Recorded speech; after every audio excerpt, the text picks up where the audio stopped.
नमस्ते, हमेशा खुश रहो बिटिया. Today, I JVN Manisha Singh teaching you principles of evaporation.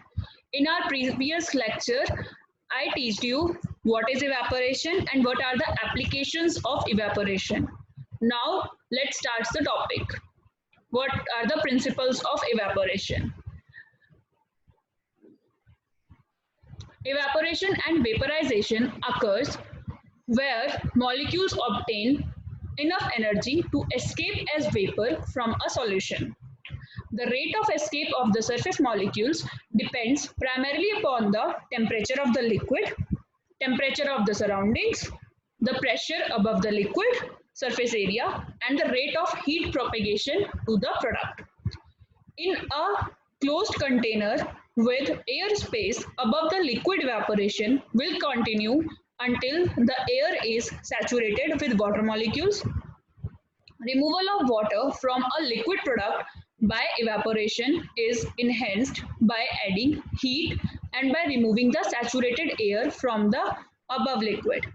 This is done by the removal of vapor from the space above the liquid surface and thereby creating vacuum. The boiling point of solution due to dissolved solutes is higher than that of the pure water and depends on the molecular weight of the solute. Vacuum is utilized to remove water from liquids, solids at the lower temperatures to reduce damage to heat sensitive products which might decompose at the higher temperatures. In the dairy industry, evaporation means the concentration of liquid milk products containing dissolved, emulsified, or suspended constituents. During this process, water is removed by boiling.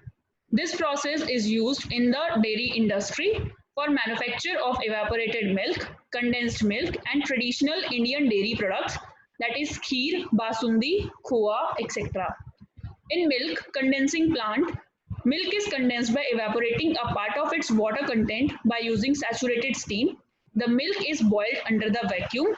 As the milk boils, water vapor is formed. This vapor is utilized for heating the milk further in the next stage, which is at a higher vacuum.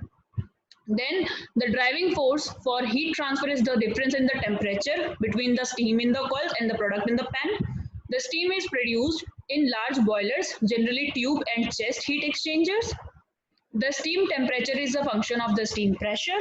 Water boils at 100 degrees Celsius at 1 atmospheric pressure, but at other pressures the boiling point changes. At its boiling point, the steam condenses in the coils and gives up its latent heat. If the steam temperature is too high, burn on or fouling increases, so there are limits to how high steam temperatures can go. The product is also at its boiling point. The boiling point can be elevated with an increase in the solute concentration. The boiling point elevation works on the same principle as freezing point depression. This is a systematic diagram of evaporator in which there is a steam condensed out through the saturated liquid, that is a heat exchanger. Here steam in, that is in the form of saturated vapor, and steam condensate out in the saturated liquid. Feed in, feed out, product out. There are the vapors separator which separate the vapor. Then vapors are out, they will condense. When warm condenser, then water out. Vacuum for non-condensables, and then there is a cold condenser water in, and there is a warm condenser water out, and there is a vacuum for non-condensables. This is a simplest type of evaporator, a schematic diagram of evaporators. Then following factors are important for evaporation process. First is concentration. The initial and final concentration of the solute in the solution should be considered. As the concentration increases, the boiling point rises. And as we go on the process of evaporation, the concentration will increases. Then foaming. Few products have a tendency to foam, which reduce heat transfer, and there is a difficulty in controlling level of liquid, which ultimately increases the product or losses. Heat sensitivity, for example, milk and other products, food product is sensitive to high temperatures. If time of exposure is more, there will be a severe damage to the milk proteins. Then scale formation or fouling. It is common phenomenon of deposition of solids on the heat exchanger surface. However, the scale forming tendency can be very much reduced by maintaining reasonably low temperature difference and relatively clean and smooth heat transfer surface. The flow velocity of the product has also significant effect. If scale formation starts, rate of heat transfer decreases and cleaning becoming more difficult. Then materials of construction. Yes, stainless steel is the most important or common metal for evaporators in the dairy and food industry. Other metals may be used in chemical evaporators. The factors like strength, toughness, weldability, non-toxicity, surface finish, cost, etc. are important in the selection of material of the construction. Then specific heat. It changes with concentration of solution. More heat is required to be supplied at high specific heat values. Gas liberation. Few products liberate gases when heated under boiling pressures. Toxicity. The gases liberated in few cases may be toxic and should be handled carefully. Viscosity. There is an increase in viscosity of solution during evaporation, which increases time of contact and hence chances of burning or damage the product. Then capacity. It is expressed as the amount of water evaporated per hour. It depends on the surface area of the heat transfer, temperature difference, and overall heat transfer coefficient.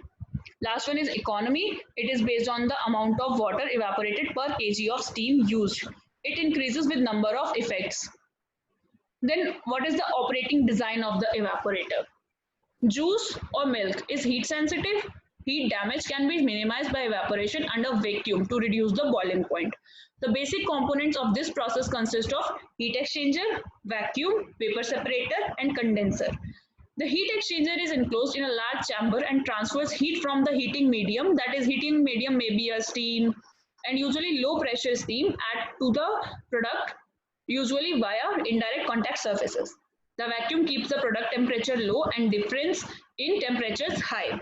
The vapors separator removes entrained solids from the vapors, channeling solids back to the heat exchanger and vapors out to the condenser.